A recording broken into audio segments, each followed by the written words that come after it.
Donc voilà, ben merci beaucoup d'être là, toutes et tous nombreux. Ça montre votre solidarité et vos liens forts avec Haïti, avec le peuple haïtien qui est en lutte en ce moment.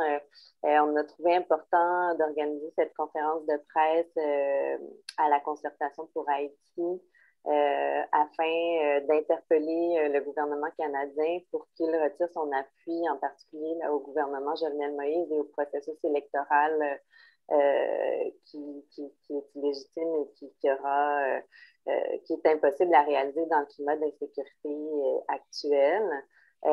On souhaite aussi se solidariser, évidemment, là, des populations haïtiennes qui sont en lutte pour défendre leur démocratie, pour défendre leurs droits, pour avoir le droit à une vie digne et qui sont victimes d'une incroyable répression, notamment les militantes et les militants syndicaux, militantes et militants de défense des droits.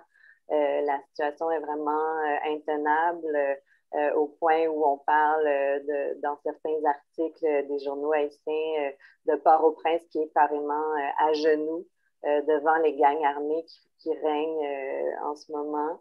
Euh, Ça empêche plusieurs groupes et les personnes de mener leur vie normale, leur vie quotidienne. Et donc, on a pensé, nous, comme Concertation pour Haïti, on a interpellé deux fois cette année le gouvernement canadien pour tenter d'avoir une rencontre, pour tenter d'avoir des réponses, pour au moins qu'il se positionne publiquement face à la crise actuelle là, qui a de multiples visages. On n'a pas eu de réponse.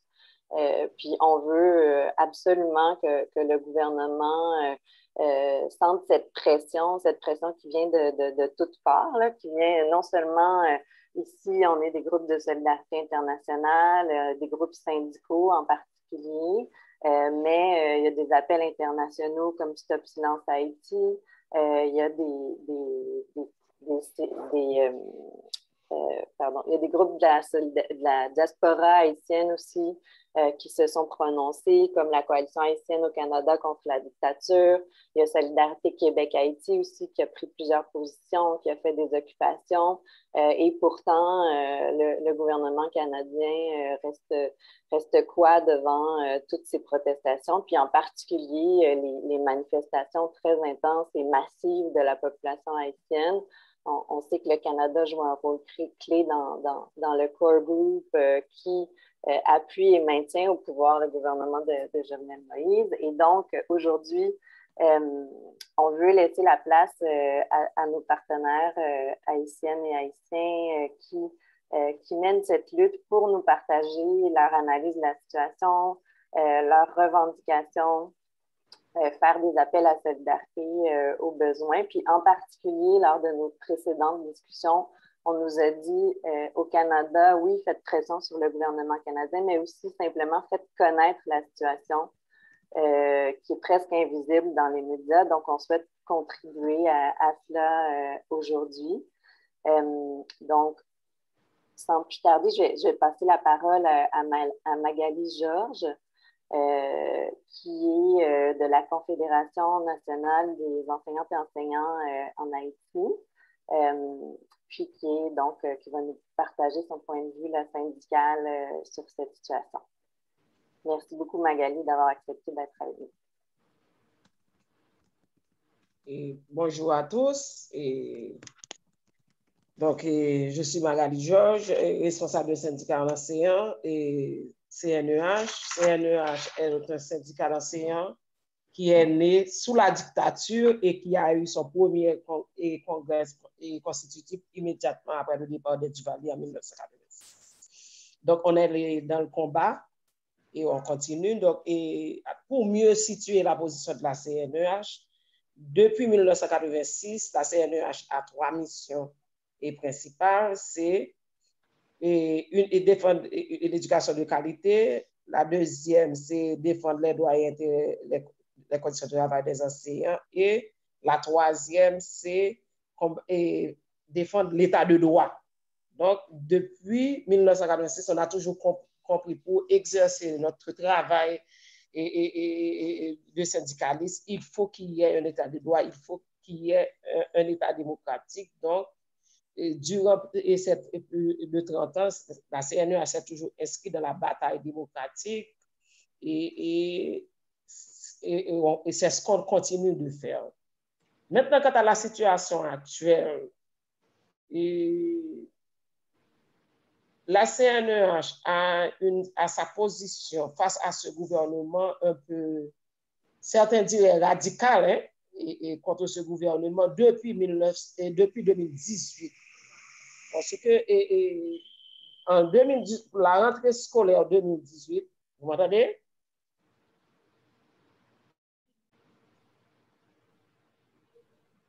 Allô? Oui, on vous entend bien. OK, d'accord. Donc, depuis 2018, la rentrée scolaire pour l'année scolaire 2018-2019, il y avait déjà amortissant à l'entrée sud de la capitale des actes de banditisme de ces gangs armés qui traumatisaient les enfants. Donc, il y avait une rentrée scolaire pour une catégorie et d'autres catégories d'enfants ne pouvaient pas regagner leur centre de formation. C'était le cas pour des enfants habitant un peu au sud de la capitale, à Martissan. Il y avait les enfants de la Saline parce qu'il y avait les gangs armés qui terrorisaient le quartier de la Saline, qui est un quartier populaire un peu plus au centre. Et plus loin, un peu au nord, il y avait à Marchand-des-Salines, à Petite-Rivière de l'Artibonite, un gang qui terrorisait la population. Les paysans ne pouvaient pas avoir ne pouvaient pas récolter leurs denrées. Il n'y avait pas aucun échange. Donc, donc les paysans perdaient leur richesse, ce qu'on appelait la richesse chez nous en Haïti pour des paysans, c'est leur récolte et le bétail. Donc, c'était déjà... Et la déclaration de la CNEH pour la rentrée 2018, on avait dit, attention, la démocratie est en danger. Et là, on est sur une mer agitée. Si on ne se met pas ensemble pour éviter l'installation d'une nouvelle dictature en Haïti, donc ça va se gâter. Donc, on a continué avec la bataille. On a eu une campagne pour l'éducation, bien entendu, avec l'International de l'éducation. On a fait de notre mieux pour éviter ce qui est là maintenant.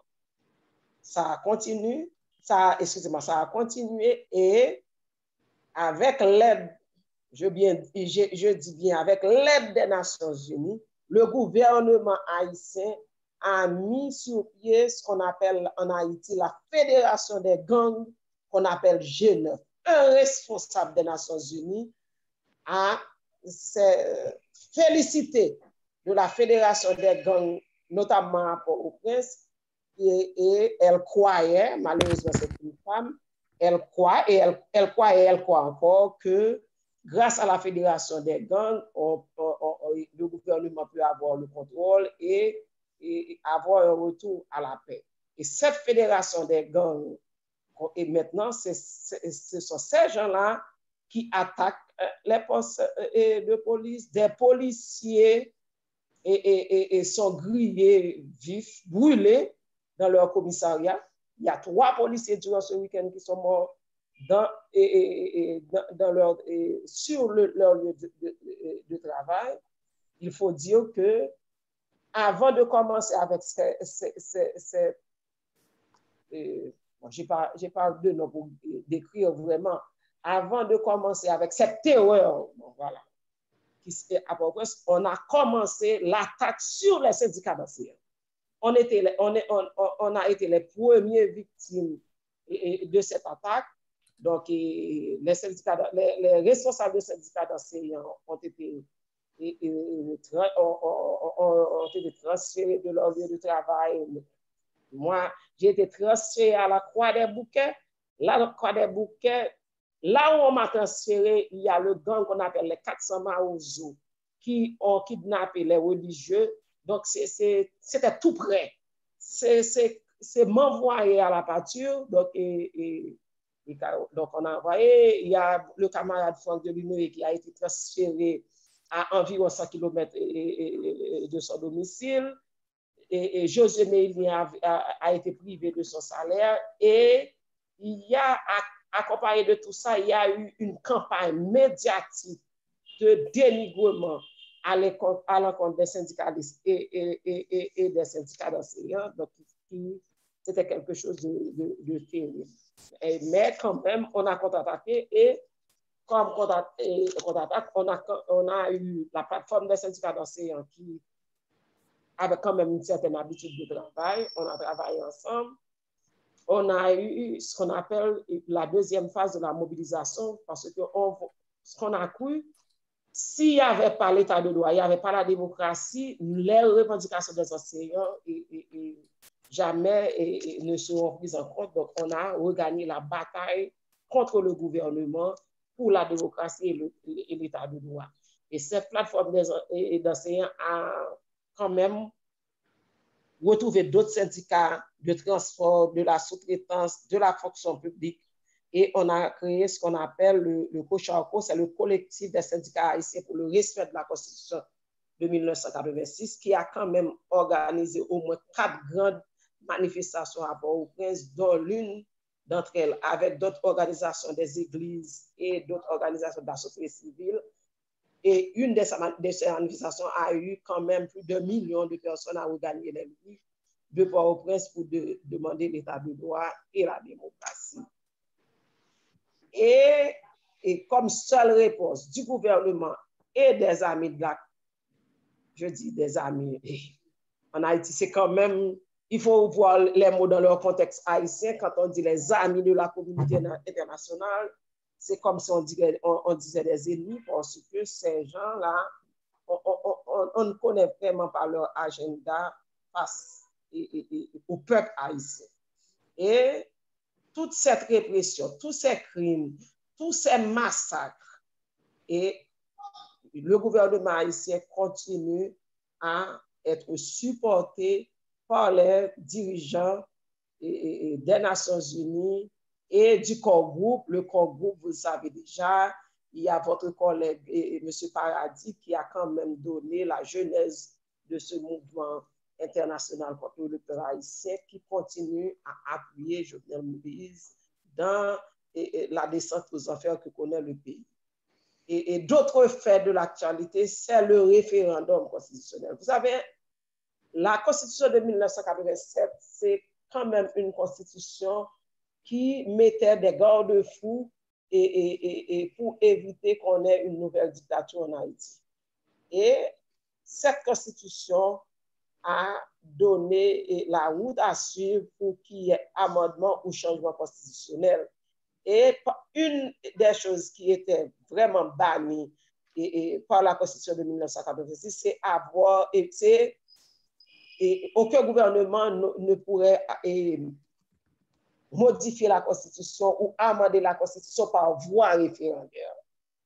Donc, c'est totalement interdit et c'est ce que la communauté internationale a décidé qu'on ait un référendum pour changer la Constitution de 1987. La nouvelle Constitution, c'est un pouvoir et tous les pouvoirs réunis aux mains du président et il y aura plus de Sénat, il y aurait plus la Chambre des députés, donc le président choisit son premier. Donc le président serait quand même le seul maître à bord. Et la société civile, je ne vais pas dire dans sa totalité parce qu'il y a même des syndicats qui sont dits de syndicats enseignants qui continuent à appuyer ce gouvernement. Donc, je ne vais pas dire toute la société civile, et c'est normal même dans une démocratie qui veulent quand même continuer dans cette logique de changer la Constitution et d'installer un nouvel État. Parce que ce projet de Constitution, c'est installer une nouvelle forme de gouvernement sans le consentement du peuple haïtien. Et c'est ce combat qu'on est en train de mener Et maintenant, ce qui est important pour nous, pour une question de survie, c'est la bataille contre ces gangs armés, parce que là, depuis une semaine, en Port-au-Prince, il y a les gens qui sont forcés de laisser chez eux et des gens malades, des gens handicapés, des femmes enceintes qui sont obligés de laisser leur maison sous la menace des gangs et qui dorment quand même à même le sol dans les rues. Il y a un effort des gens de la société civile et d'une commune, et dans la capitale, la commune de Carrefour, qui a aujourd'hui, j'ai entendu le maire de Carrefour, il a 1220 personnes logées dans un espace quand même assez grand où les gens sont logés. On est en pleine période de pluie, donc c'est la catastrophe, mais jamais on a vu des gens réfugiés dans la même ville, obligés de laisser des quartiers. C'est la même chose à Delma. Donc, c'est quand même l'enfer sous les yeux bienveillants d'une certaine communauté internationale. Et l'autre chose qu'on a essayé de faire, les syndicats d'enseignants, la CNEH et d'autres, on est en train de faire un effort de retrouver les autres membres, les autres secteurs organisés de la société civile pour donner une réponse ou du moins une sortie à cette crise. Et il y a un collectif qui s'appelle Marché pour la vie, où il y a les représentants des églises protestantes, et la Fédération des barreaux, les syndicats, les organisations de défense des droits de l'homme, les organisations féministes, qui ont fait un certain effort de réunir les acteurs. Alors, les acteurs, les acteurs politiques, et pour qu'ils au moins essaient de parler d'une seule voix. Et moi, je représente les syndicats dans une commission qui s'appelle la Commission pour la recherche d'une solution haïtienne à la crise, qui est en train de voir comment on peut trouver un accord entre les politiques et les organisations de la société civile pour qu'on puisse ensemble, les politiques et la société civile, dire à cette communauté internationale, voilà ce que le peuple haïtien veut. Donc, c'est ce cheminement et c'est dans cette voie qu'on est jusqu'à présent. Mais je dois dire que ce n'est pas facile. Dans le cadre de cette commission, je vais vous dire une chose assez simple. Et lundi, on a eu une rencontre avec l'ambassadeur de France en Haïti et qui nous a regardé droit dans les yeux pour nous dire que Haïti était un sac vide. Haïti était un sac vide. On ne peut pas forcer un sac vide à se tenir debout. C'était les propos exacts de l'ambassadeur de France en Haïti. Cela veut dire qu'il y a un mépris de la communauté. Alors, quand je parle de la communauté nationale, je parle des dirigeants politiques de la communauté nationale envers Haïti. Un sac vide, c'est comme s'il n'y avait rien en Haïti. Et nous, qui étions ses interlocuteurs, on n'était rien. Donc, c'est avec ce mépris et c'est pourquoi les massacres des populations, les dépassements des populations, et la santé de la population, donc ça ne les dérange pas et les gens pensent qu'on est en train de préparer un génocide en Haïti. On ne sait pas trop pourquoi, mais c'est ça. Donc, je m'arrête. Si vous avez des questions, des éclaircissements, et je suis disponible. Merci de m'écouter. Merci énormément, Magali. On va faire une période de questions à la fin des interventions, mais donc j'inviterai les gens à inscrire leurs questions dans le clavardage en cliquant sur la bulle au bas de l'écran. Si jamais il y a des journalistes dans l'assistance distance, si c'est possible de vous renommer avec journaliste avant ou après votre nom, pour qu'on ait l'indication. Puis je me rends compte que j'ai oublié de me présenter, mais moi, c'est Amélie Nguyen, je suis coordonnatrice du Centre international de solidarité ouvrière, qui est aussi membre de la concertation pour Haïti. J'aimerais donner la parole à Camille Chalmers, espérant vraiment que son micro fonctionnera. On voit qu'il est connecté.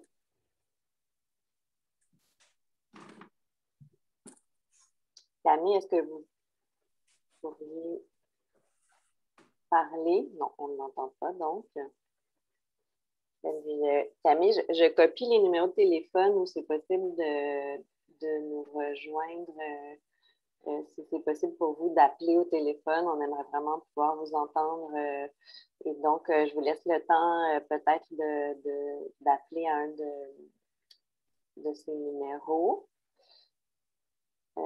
Entre-temps, je pense que je vais donner la parole à Marc-Édouard Joubert, qui est présidente du Conseil régional RTQ Montréal métropolitain, mais qui porte la voix de nombreuses organisations syndicales qui souhaitent affirmer leur solidarité aujourd'hui avec le peuple haïtien qui se mobilise pour ses droits. Marc-Édouard. Merci beaucoup, Amélie. Je suis encore en train de réagir à la déclaration méprisante du représentant de l'État français. En fait, ce que j'ai envie de dire, si Haïti est un sac vide, bien qu'on laisse le sac tranquille, parce que manifestement, il y a quelque chose qui intéresse les nations coloniales et impérialistes en Haïti. Haïti n'est pas un sac vide. Et en fait, j'avais préparé, et je vais reprendre un peu les revendications du groupe Concertation pour Haïti, mais juste avant, vous me permettrez, avant d'entendre notre confrère Chalmers d'Haïti, je voulais juste réagir très rapidement. Il y a peu de pays, contrairement à ce que le représentant français a affirmé, qui sont des sacs vides. Il y a peu de pays dans le monde qui sont des pays pauvres. En fait, la plupart des pays sont des pays riches, précisément, mais les gens sont pauvres parce que, bien, on a exploité les ressources depuis des siècles, on les pille. Bon, je ne retournerai pas à l'état colonial là, des années 1500-1600, mais il faut quand même dire cet état de fait. Et Haïti, bien spécifiquement, est un pays riche dont on maintient la population dans la pauvreté en exploitant son sucre, son café, la bauxite, le fer, la main-d'œuvre à bon marché, et j'en passe. Et je vais reprendre les propos de Michael Parenti, qui est un politologue américain, qui dit, en fait, dans le monde, il y a peu de pays sous-développés, il n'y a que des pays surexploités, et Haïti en fait très certainement partie.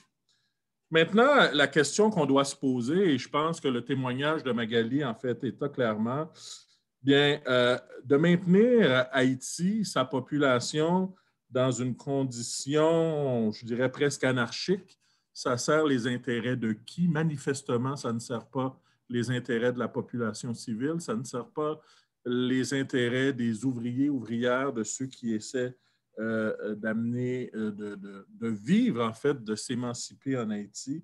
Et ce qu'on constate de façon très claire, je pourrais dire, moi, avec une certaine honte au niveau du rôle de notre propre pays, le Canada, c'est qu'on ne donne pas, notamment le Core Group, on ne donne pas l'espace nécessaire au peuple haïtien pour réfléchir et décider de son orientation et de ses décisions pour pouvoir s'émanciper. Alors, c'est la raison pour laquelle, entre autres, le groupe Concertation pour Haïti, en s'adressant au gouvernement canadien, aux institutions internationales et plus spécifiquement au Core Group, nous avons réfléchi sur 6 revendications que, si vous me permettez, j'aimerais partager avec vous ce matin. La première, bien entendu, c'est de respecter la souveraineté des Haïtiens et Haïtiennes et de s'abstenir de dénoncer toute ingérence dans les affaires d'Haïti.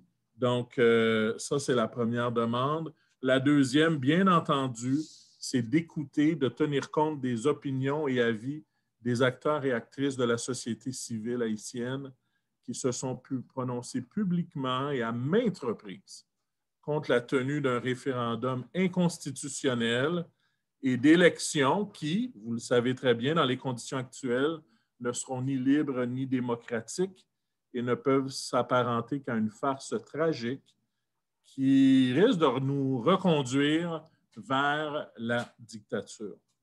Troisième demande, c'est de dénoncer l'illégitimité de ce référendum et du processus électoral, ainsi que l'absence de conditions adéquates pour tenir celle-ci de manière libre et démocratique, avec, bien entendu, le gouvernement de Jovenel Moïse au pouvoir, qui ne fera rien, il l'a bien démontré, pour assurer ce cadre démocratique. Quatrième demande, on demande que le processus de transition soit soutenu et puisqu'il est exigé et mis en place par les Haïtiens et Haïtiennes qui tiennent au respect de la Constitution de 1987, comme d'ailleurs la consoeur Magali en a parlé précédemment.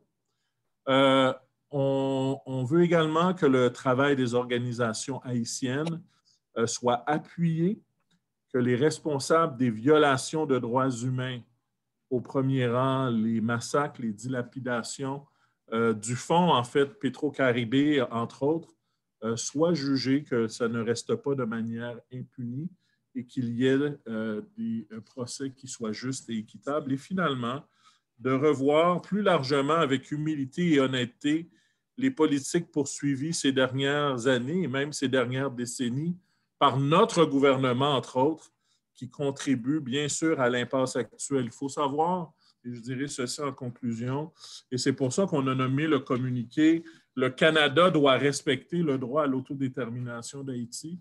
Lorsque vous ne permettez pas à un peuple, ou en fait à un être humain de façon générale, de décider pour lui-même de son orientation dans la vie, bien, mes amis, vous allez au-devant d'un conflit perpétuel. L'être humain est ainsi fait qu'il veut décider pour lui-même de ce qu'il veut faire de sa vie. Et en ce moment, on ne donne pas cet espace à la société civile haïtienne.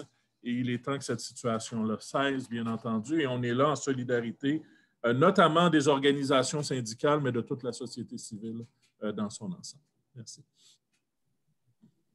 Merci, Marc-Édouard. Je vais retenter Camille. Je vois qu'il est encore connecté. Est-ce que votre micro fonctionne si vous voulez l'activer? Ou vous connecter par téléphone? Bon, donc je vois qu'il n'y a pas de mouvement. Peut-être qu'il est en train de tenter de... la situation. Je vais donc passer la parole à Michèle Asselin, qui est directrice de l'Association québécoise des organismes de coopération internationale, la COSI. Merci, Amélie. Bonjour, Magali. Bonjour, Marc-Édouard. Et bonjour à toutes et à tous. Bonjour, Camille. J'espère qu'on va pouvoir vous entendre.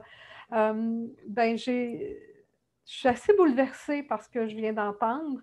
Bien sûr, comme la plupart d'entre vous, on suit avec intérêt et solidarité l'actualité haïtienne, mais de vous entendre, Magali, d'entendre comment vous avez été reçu odieusement par un ambassadeur français, ça me choque profondément. Et vous avez parlé, vous avez dit, et ça m'a touché, que vous viviez l'enfer. On le sait, il y a plusieurs crises qui se chevauchent en Haïti, mais là, ça va de mal en pis et vraiment, la COSI active et même fondatrice de la concertation pour Haïti va porter votre voix, va porter les revendications de la CPH pour faire entendre au gouvernement du Canada qu'il doit radicalement changer sa façon d'agir et s'assurer que le peuple haïtien puisse s'autodéterminer Marc-Édouard, vous avez tout à fait raison et c'est quiconque va en Haïti rencontre une société civile active qui a des projets pour l'avenir de son pays, qui n'hésite pas, au péril de sa vie même, de prendre la parole, de défendre, de mobiliser la société dans des conditions horribles. La solidarité et la coopération québécoise en Haïti est active depuis de très, très nombreuses années. Au sein de la COSI, il y a plus d'une vingtaine d'organismes actifs qui travaillent avec les groupes haïtiens au niveau de l'éducation, de la santé, de l'éco-agrologie, de l'agriculture. On se préoccupe de l'économie sociale. On travaille avec les organisations des paysans et des paysannes dans les coins les plus reculés d'Haïti, où même si on sait que c'est un petit pays, il y a beaucoup de difficultés pour les gens qui habitent l'arrière-pays d'être tenus en compte. On tente de faire porter leur voix. On travaille avec les groupes de défense des droits humains, avec le mouvement syndical et bien sûr aussi avec les groupes féministes qui sont toutes et tous actifs. On y rencontre aussi beaucoup de jeunes qui ont beaucoup d'espoir pour l'avenir de leur pays. Et nous, de la coopération et de la solidarité internationale active en Haïti, nous croyons aussi fortement à l'avenir d'Haïti et nous espérons pouvoir contribuer par notre solidarité. Alors, soyez assurés que nous allons porter votre voix d'abord dans nos propres réseaux. Une vingtaine d'organismes est plus actifs en Haïti, mais tout un réseau de la COSI qui regroupe plus de 65 membres, qui est aussi solidaire de vos luttes. Et je tiens à affirmer très clairement que ces revendications dévoilées aujourd'hui, nous allons les porter et nous tenterons de rencontrer les représentants du gouvernement canadien, du premier ministre, du ministre des Relations étrangères pour tenter de les sensibiliser et surtout de leur faire entendre que par nous, ils peuvent rencontrer la société civile haïtienne.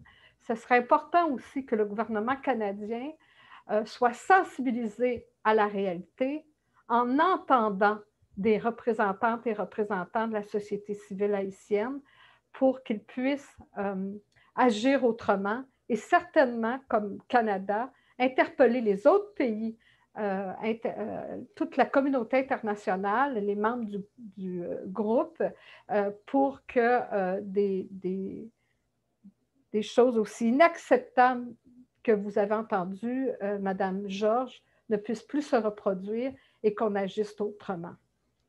Merci. Merci beaucoup. J'espère qu'on va pouvoir entendre Camille. Merci. Merci, Michel. Donc, je réessaie avec Camille. Je lui ai demandé je lui ai écrit aussi pour voir si je pouvais se connecter par téléphone. Merci de votre patience. Plusieurs d'entre vous avaient sûrement vécu ces problèmes d'accès à Internet en travaillant avec des groupes en Haïti. Camille, si vous pouvez activer votre micro. Donc, je vois qu'il n'y a pas de... Je ne sais pas s'il nous entend.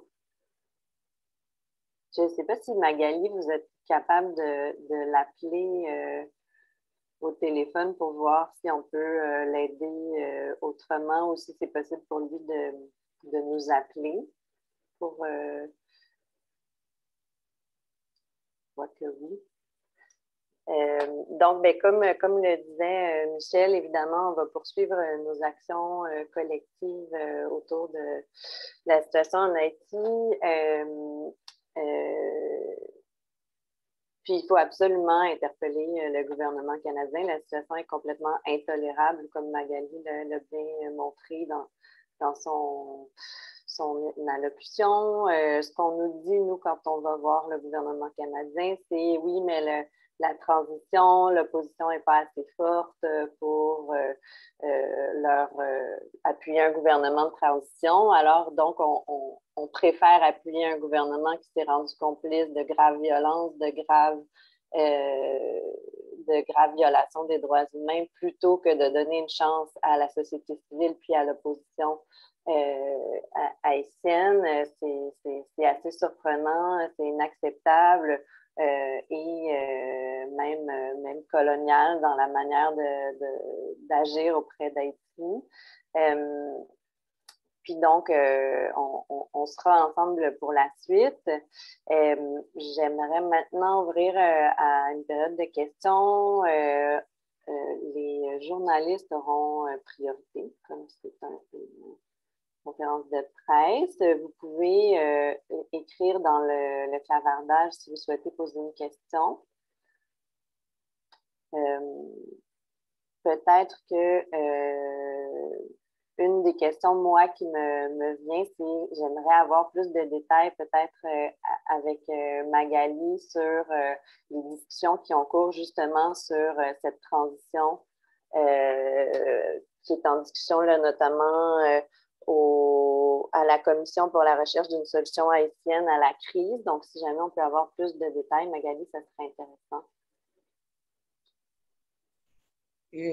Oui. Là, maintenant, en Haïti, on parle de transition. Pourquoi? Souvent, les organisations de la société civile ou bien le secteur populaire parlent de transition de rupture. Parce que là, ce que veut la communauté internationale, ce sont des élections dans quelques mois. Et je vous dis, des élections dans quelques mois, c'est maintenir cette même équipe au pouvoir parce qu'ils ont des armes, ils ont des moyens, parce que les caisses de l'État ont été dilapidées. Si je prends le ministère de l'Éducation nationale, il y a un Fonds national d'éducation qui, c'est quand même un trou noir où on profite pour financer tout, sauf l'éducation. Donc, si je prends, c'est pour comprendre, c'est pour vous aider à comprendre. Si je prends le budget national, il y a eu une rubrique qui s'appelle Haute intervention publique, qui a une part du budget beaucoup plus que le budget du ministère de l'Éducation.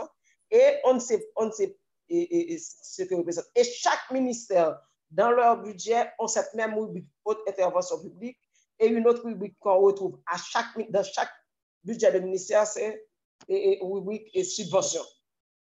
Donc, tout ceci vous donne l'idée de combien d'argent ont les gens du parti au pouvoir et de leurs alliés ont dans leur possession pour préparer les prochaines élections. Si je prends l'aspect économique de la campagne, d'une campagne électorale en Haïti, et maintenant, les gangs armés donc, sont quand même à la solde du pouvoir parce qu'ils ne sont pas inquiétés. Ils ont beaucoup plus d'armes que la police nationale. Il n'y a pas de mandat. Ils font la loi. Ils demandent d'être payés par le gouvernement. On leur donne de l'argent régulièrement. Ils travaillent pour le pouvoir. Comment demander à des citoyens ou honnêtes qu'ils soient, populaires qu'ils soient, d'aller dans ces milieux et faire campagne pour être élu à n'importe quel poste en Haïti. Donc, c'est impossible. Comment garantir le droit à la justice aux gens qui ont vu leurs proches massacrés, brûlés vifs? Je parle des familles des policiers, des gens de la Saline, du Bel-Air, et de tous les massacres qui ont été répertoriés par les Nations Unies elles-mêmes, qui ont constaté qu'il y a eu des massacres en Haïti. C'est ça. Combien de pays, savez-vous, qu'un gouvernement qui a organisé environ un peu plus, je ne sais pas si Camille est là, je crois 14 massacres environ, peut-elle encore avoir l'appui d'une communauté nationale, y compris le Canada, qui a quand même une renommée de pays faisant l'exception par rapport à son bon voisin. Donc, c'est tout ça. Donc, nous, membres de la société civile, qu'est-ce qu'on voit? On se dit que la crise, ce n'est pas une crise entre l'opposition politique et Jovenel Moïse, mais c'est une crise entre la population haïtienne et des gens qui quand même rentrent en guerre avec ces gens, et une guerre économique, une guerre sociale et une guerre culturelle, parce que tu vois, quand même en Haïti, on avait quand même une façon on avait une autre relation avec la mort. Donc, on pleurait nos morts, on visitait les voisins, il y a tout un rituel pour les funérailles, et maintenant, ça fait environ 10 ans où des gens n'ont même pas la possibilité d'avoir et de pleurer leur mort, je pourrais dire. Donc, et c'est grave. Donc, nous, de la société civile, ce qu'on se dit, on se dit pas question de laisser la crise entre les politiques, cela veut dire l'opposition politique traditionnelle et le pouvoir, mais c'est de jouer notre rôle de citoyen et conscient et de citoyens qui veulent désormais avoir leur mot à dire dans la gestion du pays et dans la gestion de la politique, et de dire aux politiques non stopper, arrêter. Nous, quand on parle de la société civile et des politiques, nous aussi, nous avons des reproches à faire aux politiciens de tous bords, qu'ils soient au pouvoir ou de l'opposition, pour dire voilà, il y a quand même des enfants qui veulent aller à l'école, il y a des jeunes qui veulent travailler. Les jeunes en Haïti n'ont qu'un rêve maintenant, c'est laisser le pays partir n'importe où, parce qu'ils disent dans leur tête, tous les pays sont bons, sauf Haïti. Donc, ils veulent quitter le pays. Donc, nous, on parle d'une solution haïtienne à la crise. Qu'est-ce que ça veut dire pour nous? Ça veut dire, c'est voir les organisations de la société civile pour connaître leurs priorités et qu'est-ce qu'ils veulent réellement. Donc, on sait ce que veulent les syndicats d'enseignants et les organisations paysannes, les organisations de femmes, mais c'est se mettre ensemble des organisations de la société civile pour dire aux politiques, voilà ce qu'on veut. Les politiques, ils ont fait un effort aussi de se rencontrer, mais c'est avoir ces deux positions-là, la position des politiques et la position des organisations de la société civile, pour dire au gouvernement et à ses amis de la communauté nationale, voilà ce que veut le peuple haïtien. On n'est pas là pour faire une médiation entre Jovenel Moïse et l'opposition. Et désormais, on ne veut pas rentrer dans ce cliché, mais on veut avoir la position de la société et de la société civile et des politiques pour dire voilà ce qu'on veut. C'est la première partie. La deuxième partie de notre mission, c'est définir cette transition-là, parce que de toute façon, n'en déplaise aux Nations Unies et au corps groupe, il y aura une transition en Haïti, mais c'est la transition de rupture où désormais la société civile ne sera plus observateur, mais la société civile sera acteur en forçant les politiques à adresser les véritables problèmes de la population et l'eau, logement, santé et éducation, parce que là, vous savez, ça fait 10 ans depuis le tremblement de terre que j'habite un quartier, jamais j'ai pas trouvé d'eau dans le robinet, je dois acheter l'eau potable pour boire et l'eau et pour les services domestiques. Donc, il n'y a aucun service de base que le gouvernement ou bien les politiques donnent à la population. Notre rôle, c'est de forcer ces gens-là qui seront au pouvoir peut-être durant la transition et après les élections, à voir l'intérêt de la population avant tout. Et maintenant, où est-ce qu'on va trouver l'argent pour tout ceci? On va peut-être trouver beaucoup d'argent dans les procès. Les procès, le procès de Petro-Caribé, c'est quand même environ 4 milliards de dollars. Donc, il doit avoir un inventaire, je ne sais pas, et les gens qui s'y connaissent feront ça parce que chaque personne restera dans le milieu, dans son milieu et forcer le changement. Et là, moi, je suis dans le domaine de l'éducation. Le procès pour le Fonds national d'éducation, parce que là, on a un gouvernement qui monte ses propres syndicats, qui a mis un conseil d'administration à la tête du Fonds national d'éducation. Et ce fonds-là, le fonds public, est en train d'être distribué dans des centres de formation privés. Et on sait ce que c'est en Haïti.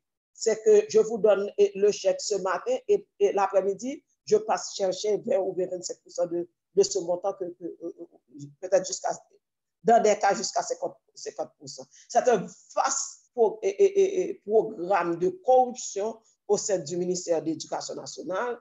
Et je parle du ministère de l'Éducation parce que c'est mon milieu et c'est dans tous les ministères où les fonds publics sont dilapidés avec arrogance. Je pèse mon mot. Ce sont des gens qui pillent le pays et qui sont arrogants, qui vous regardent droit dans les yeux. Et c'est comme s'ils vous demandent de vider les lieux. Et le pays est à eux, donc vous devez vous chercher autre, je ne sais pas, autre cieux pour les laisser tranquilles. Donc, il y a le procès Petro-Caribé, le procès des massacres, le procès pour le Fonds national d'éducation. Il y a tout ça pour quand même donner le temps. Donc, c'est pourquoi on parle de transition de rupture. Pas question d'avoir des élections de quelques mois ou dans un an, et puis que le plus fort gagne, que le plus riche gagne, et ensuite venir piller pour quand même avoir un plus-value sur le montant qu'on a dépensé pour la campagne électorale. Donc, c'est ça qu'on est en train de voir. Est-ce qu'on va réussir? On ne sait pas, mais peut-être que c'est le moment, et comme vient de dire Joubert, qu'on entend la voix du peuple haïtien, parce que nous savons exactement ce que nous voulons. Nous voulons la démocratie, mais ce n'est pas une démocratie importée. La démocratie, d'ailleurs, pour nous, ne se résume pas en la réalisation des élections. C'est la première chose. On peut avoir des élections régulièrement et ne pas avoir un État démocratique. Ça, la situation d'Haïti en est la preuve. Maintenant, la communauté nationale nous parle de mandat. Le mandat du président est pour 7 ans. Nous, de la société civile, nous disons le mandat a une durée, le mandat a un contenu.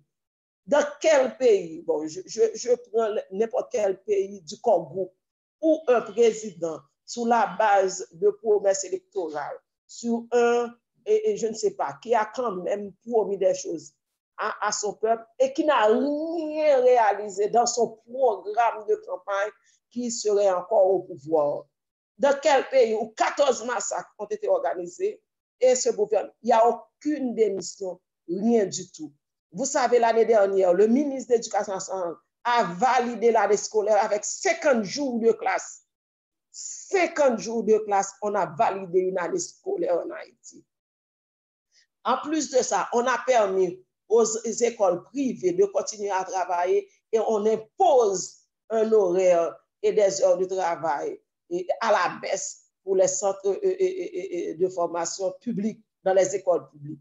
C'est un gouvernement qui quand même a une mission, c'est de faire disparaître la classe moyenne et de réduire la classe pauvre en rien du tout, en chair à canon. C'est ce qui se passe maintenant à Cité Soleil, à Matissan, à La Saline et à Delma, au bas Delma qu'on appelle.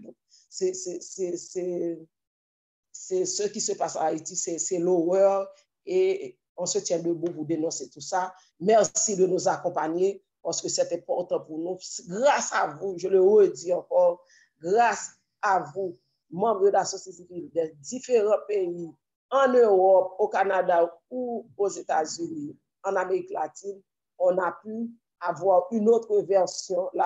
L'opinion internationale a pu avoir une autre version de ce qui se fait en Haïti, de ce qui se passe réellement en Haïti. Et on sait que le mandat du président est de 5 ans, mais on sait aussi dans tout système démocratique, le mandat a une durée, le mandat a aussi un contenu, et un contenu, il n'y en a pas. Et Jovenel Moïse, c'est quelqu'un qui nous attaque, et Jovenel Moïse, c'est quelqu'un qui n'a aucun respect pour les organisations de la société civile, n'a aucun respect pour la nation, il est redevable que devant et le groupe et les États-Unis en particulier. Donc, c'est nous, on veut avoir notre place dans notre pays parce que quand même, on ne peut pas être 8 millions à laisser le pays. Moi, Magali Georges, je peux aller au Canada ou aux États-Unis si je veux, mais 8 millions d'habitants ne peuvent pas laisser le pays en même temps. Où est-ce que nous allons encore? Donc là, c'est important. Donc, je ne sais pas si vous faut encore d'autres éclaircissements. Merci. Merci beaucoup. Et je vois 2 interventions dans le clavardage. Je ne sais pas si Mary, ça répondait déjà à la question, ce que Magali a dit, mais peut-être, ouais, tu peux y aller. Oui, Magali a répondu en partie, selon ma compréhension. Elle fait appel pour une transition de rupture. J'aimerais qu'elle nous éclaircisse un petit peu plus sur comment ça fonctionnerait une transition de rupture. C'est qui organiserait cette transition de rupture? Et j'aimerais savoir si la société civile haïtienne appuie le juge Mécène Jean-Louis comme leader d'un gouvernement transitionnel. Est-ce qu'elle pourrait nous expliquer un petit peu plus ce que la société civile propose? Merci. Et c'est difficile de répondre à cette question, mais le juge Mécène Jean-Louis, c'est un juge de la Cour de cassation et c'est ce que prévoit la Constitution de 1987. Et tu vois, on est sur 3 tableaux là en matière de constitution en Haïti et c'est ce qui rend les choses un peu plus difficiles. Il y a la Constitution de 1987 telle que votée en 1987. Il y a quand même eu un amendement dans l'avant-dernière législature. Et il y a la réalité.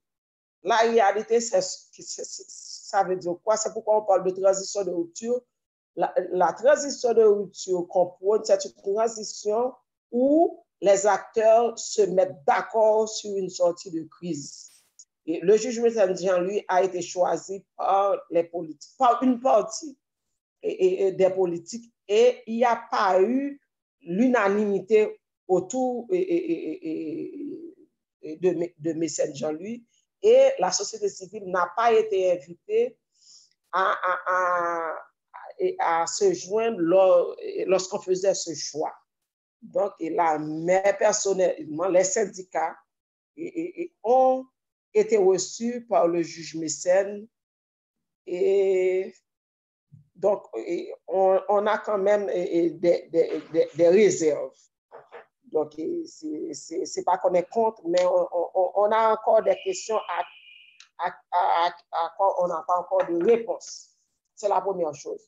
Mais quand on parle, nous, de transition de rupture au niveau de la société civile, c'est un peu quelque chose hors constitution. Parce que la constitution de 1987 prévoyait un état de droit depuis les premières élections de 1987 et c'était automatique. Mais on a eu tellement de bouleversements durant ces 30 dernières années que ça devient de plus en plus difficile puisque sous le gouvernement de Jovenel Moïse, les institutions, il n'y a plus de parlement, il n'y a que 10 sénateurs en fonction, la Chambre des députés n'est pas là, et Jovenel Moïse a renvoyé la Cour de cassation, dont Mécène Jean-Louis a été renvoyé, Et si je prends et normalement en cas d'absence ou bien il y a le Premier ministre en cas s'il y a de problèmes graves qui pouvaient remplacer le gouvernement, mais est-ce qu'on peut demander au Premier ministre Jovenel Moïse de venir à la tête du pays dans le cadre d'une transition? C'est pourquoi on parle d'une transition de rupture. Et le mécanisme pour cette transition-là, il y a environ 30 propositions, c'est un accord entre les politiques et les organisations de la société civile pour conduire cette transition et définir le contenu de cette transition. C'est ce qui est important pour nous. Et Messenger ou n'importe quel autre, donc là, nous, de la société civile, ce que nous voulons, c'est imposer, je pèse le mot, un contenu à cette transition-là, et pour que, et désormais, donc, dans cette transition, le procès des massacres, le procès de Petro-Caribé, le procès et l'enquête et le procès pour le Fonds national de l'éducation est important.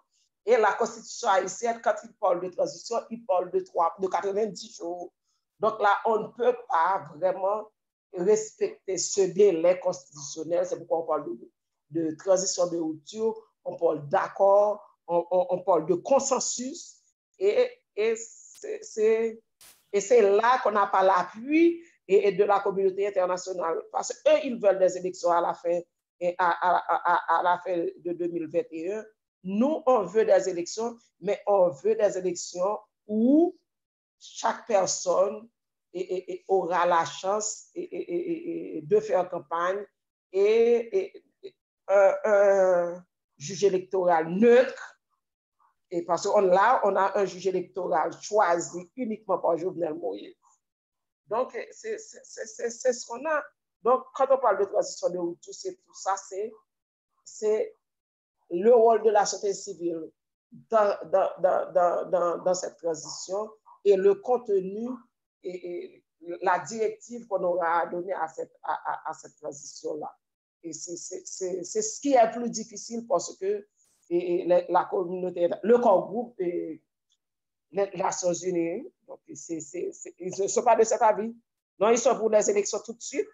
Des élections tout de suite, moi je le dis, des élections dans moins d'un an ou dans un an, c'est quand même garder et PHTK, le parti au pouvoir, parce qu'eux, ils ont les moyens de leur politique.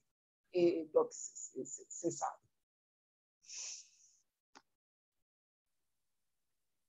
Merci beaucoup. Je vois que Gérard Côté...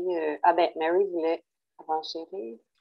Donc, très rapidement, le Canada pourrait appuyer le secteur politique et la société civile à construire ce consensus pour construire la transition de rupture. Est-ce que c'est ça, Magali? Le Canada peut jouer un rôle important, accompagner la société civile et dans, j'ai bien dit accompagner, dans là, parce que la commission dans laquelle je travaille, là, nous avons rencontré tous les politiques. Et dernièrement, vous savez qu'il y a une mission de l'OEA en Haïti, donc il n'y a pratiquement pas d'invitation pour les organisations de la société civile, et en tout cas revendicatif, la société civile revendicative. Donc, le Canada, je crois, doit aider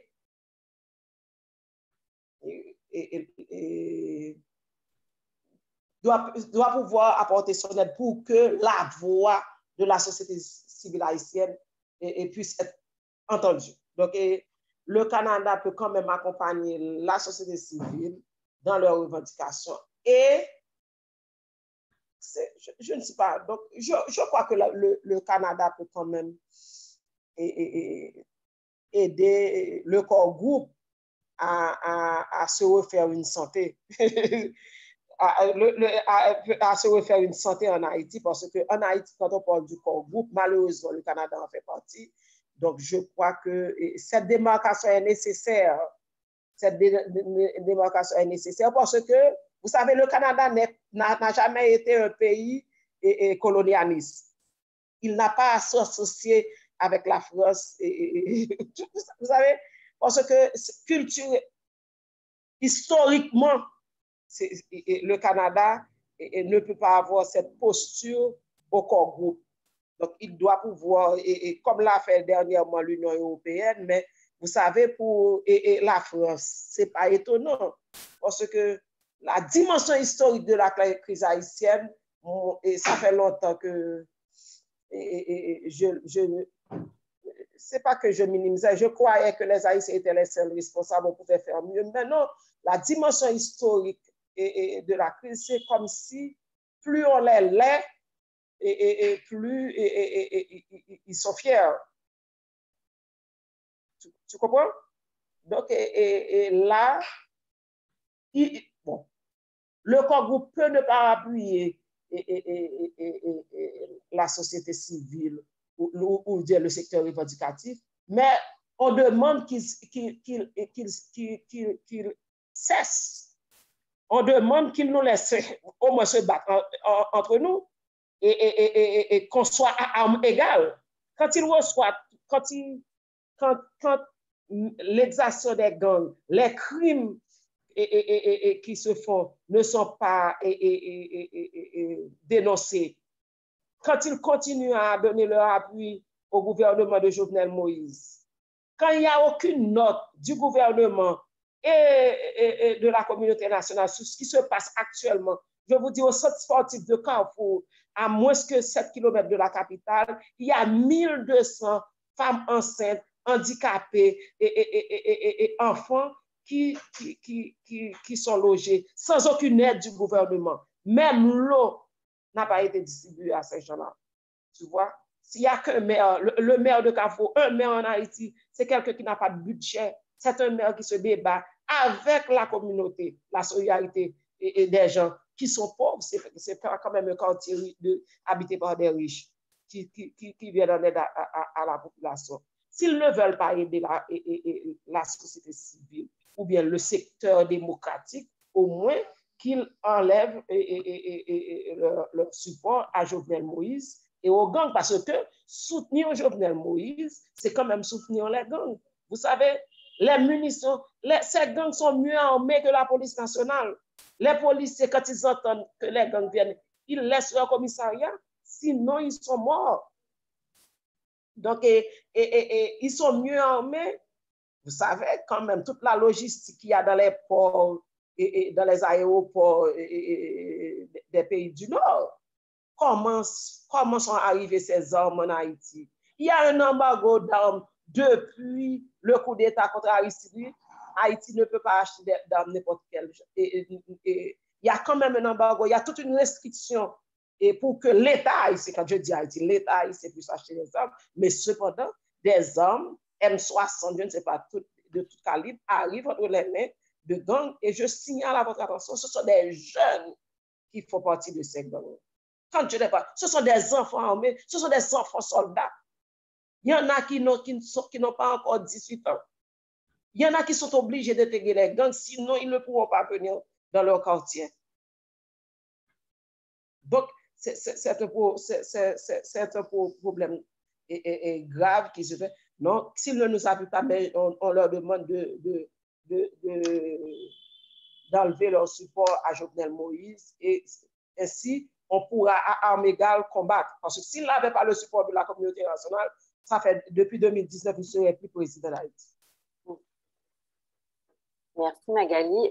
En fait, je demanderais, je pense qu'on peut prendre les dernières minutes pour parler plus de pistes d'action et de stratégies entre nous. Donc, on pourrait finaliser l'enregistrement, mettre fin à l'enregistrement. Parce que je sais qu'il y a d'autres personnes aussi d'Haïti qui sont présentes dans la discussion. Puis d'ailleurs, c'est vraiment